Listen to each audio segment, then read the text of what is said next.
କାହିଁ ହେଲା ଯେ ଆମେରିକା ଆଉ ଇରାନର ଯୁଦ୍ଧ ହେଉଛି ଇତାର ଇତିହାସ କାଣା ଆଉ ଇତାର ଭବିଷ୍ୟତ କାଣା ହେବା କାଣା ଇରାନ ସରେଣ୍ଡର କରିଦେବା କି ବଦଲା ନେବା। ନମସ୍କାର, ମୁଁ ବିଶେଷର ବାରିକ ସ୍ୱାଗତ କରୁଛେ ମୋର ୟୁଟ୍ୟୁବ୍ ଚ୍ୟାନେଲକେ। 1979ରେ ପହଲା କରି ଆମେରିକା ଆଉ ଇରାନ ଭିତରେ ଶତ୍ରୁତା ବଢ଼ିଲା ଯେତେବେଳେ ଇସଲାମିକ କ୍ରାନ୍ତିରେ ସାହା ତାଙ୍କର ଯେନ୍ ଶେଷ ରାୟା ଶାସନର ଖତମ ହେଇଗଲା।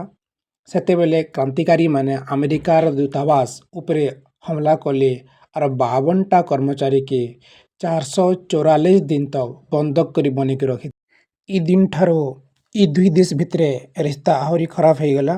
इतार आगुरु भी 1953 रे अमेरिका इरान रो लोकतांत्रिक सरकार के हटे करी जितेबेले शाह के शासन के आनी थिला। इथिर लागी बोली करी इरान लोग मानकर भरसा अमेरिका ठानु उठी जाइथिला।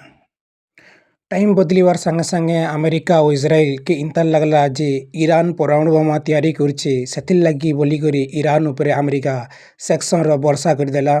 जेन देश भी ईरान रो तेल घिनबा के चाहेला से देश उपरे अमेरिका सेक्शन लगाई बोली सबके वार्निंग देला।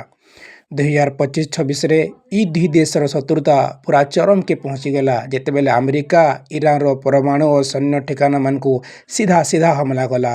इ ऑपरेशन रो नाम थिला ऑपरेशन मिडनाइट हैमर। इथिरे अमेरिका तार B2 बमबास व्यवहार करथिला।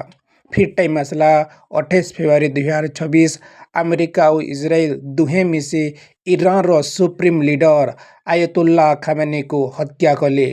ईरान इतार प्रतिवाद करी अमेरिकार सहयोगी कंट्री मान को टार्गेट करुचे। हरमुजरे जाउथबा जहाज मान को भी अटैक करुचे। वर्तमान ईरान सरेंडर करबार किसी सिंबल नहीं दिसबार। तेल रो दर दाम बढ़वार चिंता सबके घारुचे। तुम्हार मतामत करना जे कमेंट रे बताओ। Thank you for watching my video.